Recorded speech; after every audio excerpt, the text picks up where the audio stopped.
ભૌતિક વિજ્ઞાન ધોરણ 12 સાયન્સ એમાં ચેપ્ટર નંબર 6 વિદ્યુત ચુંબકીય પ્રેરણ એમાં સ્વાધ્યાયનો 6.16 પ્રશ્નમાં છે આકૃતિમાં દર્શાવ્યા પ્રમાણે એક લાંબા સુરેખ તાર અને એ બાજુવાળા એક ચોરસ ગાળા વચ્ચેના અન્યોન્ય પ્રેરકત્વ માટેનું સૂત્ર મેળવો. બીજું છે હવે ધારો કે સુરેખ તાર 50 એમ્પિયર પ્રવાહનું વહન કરે અને ગાળાને 10 મીટર પર સેકન્ડના અચળ વેગ સાથે જમણી તરફ ખસેડવામાં આવે છે. જ્યારે x બરાબર 0.2 સેન્ટીમીટર હોય 0.2 મીટર હોય તે ક્ષણે ગાળામાં પ્રેરિત EMFની ગણતરી કરો.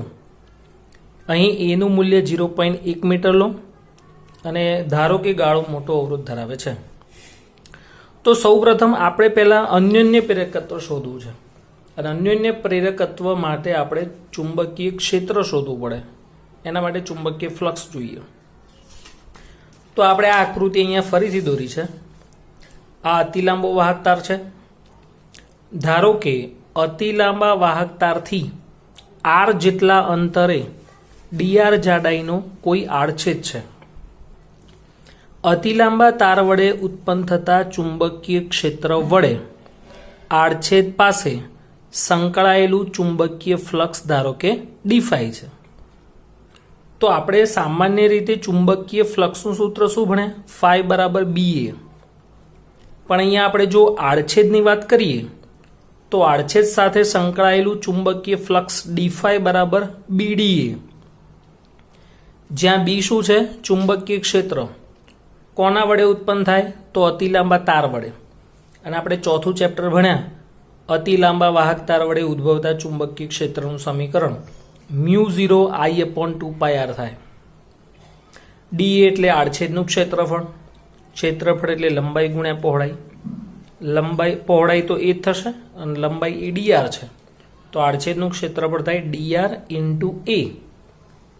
તો d5 નું સમીકરણ થાય μ0 IA/2πr into dr. d5 બરાબર μ0 IA/2πr into dr. બંને બાજુ આપણે ફ્લક્સ લઈએ અને ઇન્ટિગ્રેશન લઈએ કારણ કે આ આપણને જે મળ્યું એ આડછેદ સાથે સંકળાયેલું ફ્લક્સ છે. આખા ચોરસ સાથે સંકળાયેલું ફ્લક્સ શોધવું હોય તો બે બાજુ સંકલન કરી દો. d5 નું સંકલન phi μ0 IA/2π અચળ આવશે. 1/r નું સંકલન થાય 1/r નું સંકલન થશે lnr lower limit x upper limit x plus e upper minus lower. હવે આપણે જાણીએ છીએ કે lnx માઇનસ lny તો એને લખીશું lnx અપોન y. એટલે અહીંયા આપણે ડાયરેક્ટ લખી દીધું છે ln અપર માઇનસ લોઅર એટલે x plus a by x. x ને અલગ અલગ આપી દો તો phi i ને છેદમાં લઈ જાઓ તો phi by i is equal to μ0 a છેદમાં 2π ln 1 plus a by x. ફરીથી સૌપ્રથમ આપણે આડછેદ ધાર્યો. વાહક તારથી આડછેદનું લંબ અંતર r છે એની જાડાઈ dr છે. આડછેદ સાથે સંકળાયેલું ફ્લક્સ d5 બરાબર BDA થાય.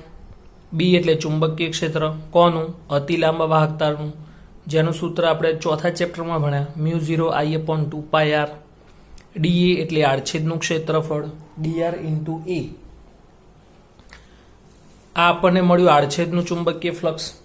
બે બાજુ સંકલન લઈ લો તો આપણને મળે કુલ ફ્લક્સ 1/r નું સંકલન થાય lnr અપર માઇનસ લોઅર તો આપણને અન્યોન્ય પ્રેરકત્વ મળે. બીજું જે છે એ ખાસ અગત્યનું છે પ્રેરિત EMF શોધવું. પ્રેરિત EMF E બરાબર શું થાય -d5/dt ફેરેડેના નિયમ પ્રમાણે. અને આખા ફ્લક્સનું સૂત્ર આવી રહ્યું અહીંયા આ જે ફ્લક્સનું સમીકરણ છે એનું આપણે સમયની સાપેક્ષે વિકલન કરવાનું છે. તો -μ0 IA/2π અચળ આવશે. વિકલન અને સંકલન બે વિરુદ્ધ પ્રોસેસ છે એકબીજા કરતા ઓપોઝિટ છે. જો ધારો કે અહીંયા લખીએ ને આપણે 1/r છે તો 1/r નું સંકલન શું થાય ln r, તો ln r નું વિકલન શું થાય 1/r. ફરીથી 1/r નું સંકલન ln r, તો ln r નું વિકલન 1/r. તો એવી રીતે અહીંયા આપણે ln આખાને r કન્સિડર કરીએ તો ln r નું વિકલન થશે 1/r, એટલે કે 1/1 + a/x, અને x નું ફરી પાછું વિકલન સમયની સાપેક્ષે, એટલે d/dt બ્રેકેટમાં 1 + a/x. અહીંયા આપણે લસા લઈ લઈએ x, એટલે છેદનો છેદ અંશમાં લઈ જઈએ તો e બરાબર -μ0ia/2π x/x + e. હજી આનું વિકલન બાકી છે. એકનું વિકલન 0, એ અચળ, અને x⁻1/x છે ને એને ઉપર લઈ જઈશું, શું લખીએ x⁻1, અને x⁻1 નું વિકલન થાય ઘાત આગળ લાવવાની, એક ઘાત ઓછી કરવાની, ઘાત વગરના પદનું ફરી પાછું વિકલન, એટલે -1 x⁻2 × dx/dt. ફરીથી વિકલન આપણે કરીએ તો μ0ia/2π અચળ, 1/ln x નું 1/x, એનું ફરી પાછું વિકલન, ફરી પાછું વિકલન કરીએ તો 0, એ અચળ, x⁻1 નું વિકલન થાય -1 x⁻2 × dx/dt. હવે માઇનસ માઇનસ પ્લસ થઈ જશે, x⁻2 ને શું લખાય 1/x², તો 1/x² ઇન્ટુ આ x શું છે અંતર, અંતરનું સામેની સાપેક્ષે વિકલન કરો એટલે આપણને વેગ મળે. એક x કેન્સલ કરીએ તો μ0ia²/2π, એક x વધ્યો x + a into v, velocity આપેલી છે 10.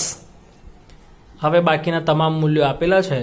μ0 ની કિંમત 4π × 10⁻⁷, વિદ્યુત પ્રવાહ આપેલો છે 50 એમ્પિયર, વેગ આપેલો છે 10, x ની કિંમત 0.2, e ની કિંમત 0.1. એ બધી જ કિંમતો અહીંયા મૂકશો એટલે આપણને EMF મળે 1.7 × 10⁻5 વોલ્ટ. એના પછી છે સ્વાધ્યાયનો 6.13.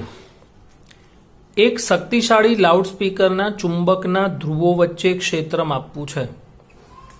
25 આંટાઓ ધરાવતી એક નાની 2 સેન્ટીમીટર સ્ક્વેર ક્ષેત્રફળની કોઇલને ક્ષેત્રમાં લંબ રાખવામાં આવે છે અને તેને ઝડપથી પાછી ખેંચવામાં આવે છે. ગૂંચળાનો વિદ્યુતભાર 7.5 મિલીકુલમ છે. ગૂંચળાનો અવરોધ 0.50 ઓહ્મ છે. તો ચુંબકની પ્રબળતા નક્કી કરો. આંટાઓની સંખ્યા આપેલી છે 25, ક્ષેત્રફળ 2 સેન્ટીમીટર સ્ક્વેર, એને આપણે મીટર સ્ક્વેરમાં ફેરવીએ તો 10⁻⁴. વિદ્યુતભાર છે 7.5 મિલી એટલે 10⁻³ અવરોધ 0.50. આપણે વિદ્યુતભાર ચુંબકીય ક્ષેત્ર શોધવું છે.